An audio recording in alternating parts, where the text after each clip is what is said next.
I'm actually kind of nervous. Okay, let's finally talk about the topic of my swollen belly, because ever since I posted that one Insta story, I think back in May, my inbox has just been exploding of people saying that they suffer from the same issue and they wanted me to talk about it. But the issue for me was that back then I didn't have an explanation and I also didn't have a solution for it, and that's basically why I didn't want to talk about it. But we will get to all of that in a second. So first of all, there is a big difference between a bloated belly and a swollen belly. A bloated belly is you eat something, you kind of react to that food and you have gas inside and you feel the need to release that air. And a swollen belly is you eat something or you don't eat something and your belly is just swollen and looks very thick, but there is no gas inside and you also don't need to release any air. So this is the topic that I'm going to talk about today, and in the next video I'm going to share my tips for bloating or how to reduce bloating and not be bloated. So that's going to be a different video.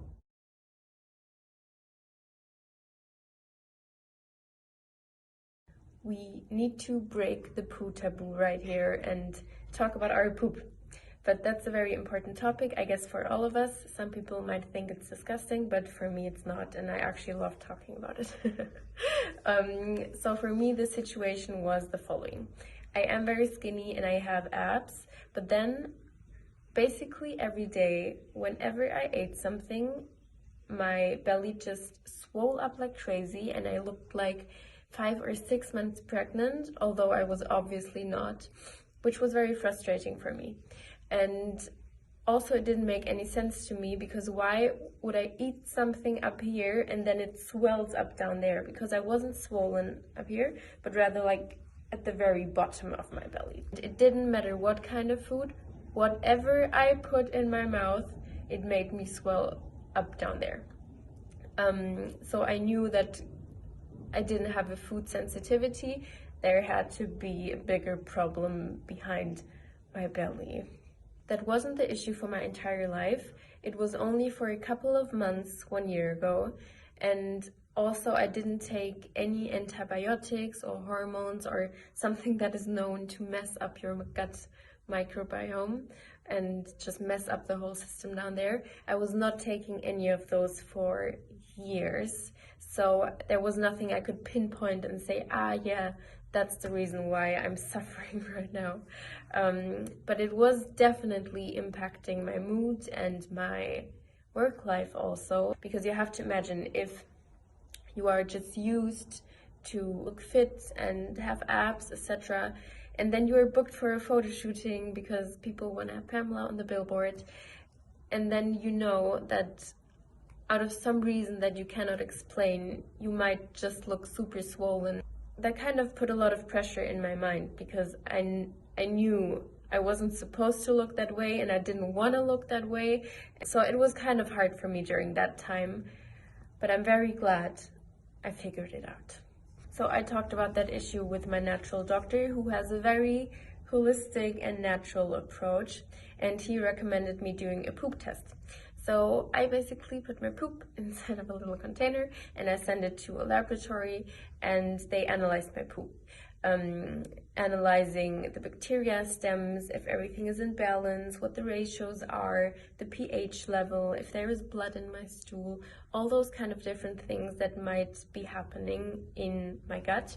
Because you have to imagine, the gut microbiome of a human body is so complex. There are 100 trillion different microbes in your gut, and all the bacteria and fungus and all of that stuff happening down there weighs about 2 kilograms of your body weight, approximately, which is a lot. And for me, they found out that 2 bacteria stems were not in balance, meaning I didn't have enough of them. Which means the whole ratio down there was not working how it should be working, and that's what I was feeling. And there are a couple of reasons why that might happen.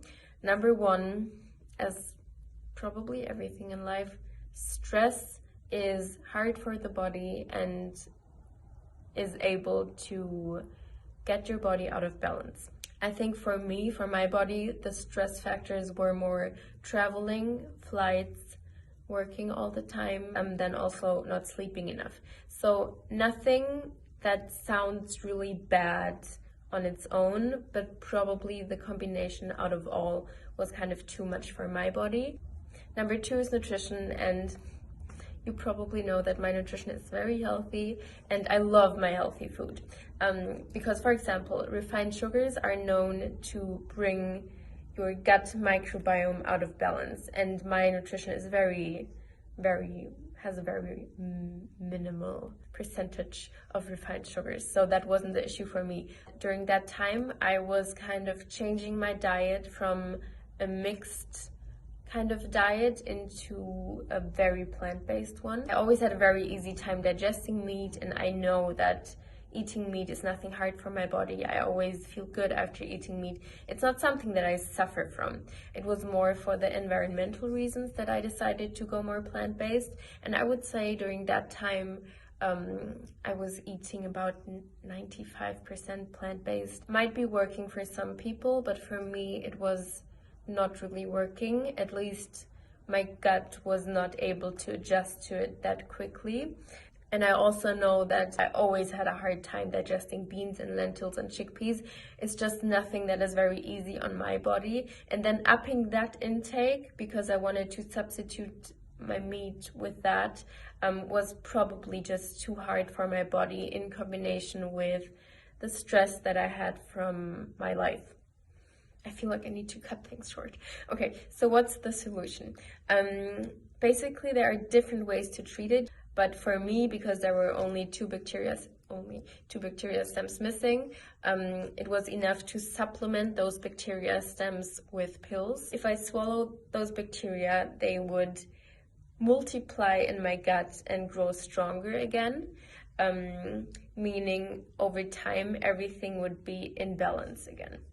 And those are not the usual prebiotics that you find everywhere that support a healthy gut microbiome. You know, those pills that you can buy, and there's like flaxseed and psyllium husks and all that stuff in there. That's not what I mean. I mean probiotics that were only specifically those bacteria stems that I was missing in the form of pills, and you buy them in a pharmacy, and they are super expensive. I think I paid like 250 euros for my bacteria stems. They have to be chilled because it's living bacteria in there. So I was basically traveling and always trying to keep my bacteria cool with cooling pads. End of the story is that it took me, I think, about 2 to 3 weeks to really notice a difference.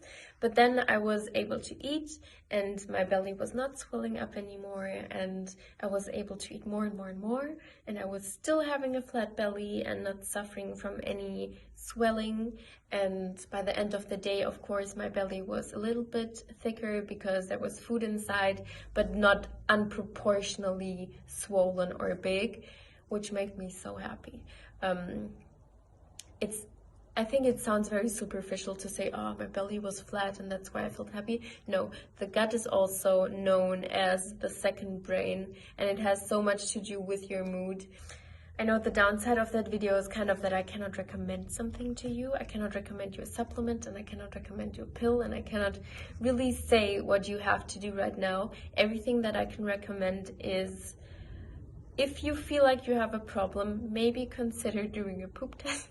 That sounds so weird. But yeah, consider doing a poop test and having your poop analyzed, and just check if your gut microbiome is in balance. And if it's not, you can treat the cause, because I'm always a fan of treating the cause and not just treating the symptoms, because then you're hiding the symptoms and you actually still have that issue inside of you. That's also why I am a big fan of doctors who have a natural and holistic approach, who see the body as a whole and who don't only treat the symptoms with a pill. That was it from me. Thanks for listening to my kind of personal and weird story. And the next video will be about bloating and tips how to reduce bloating, and the foods that personally bloat me and foods that I can handle very well. So that's gonna be all in the next video.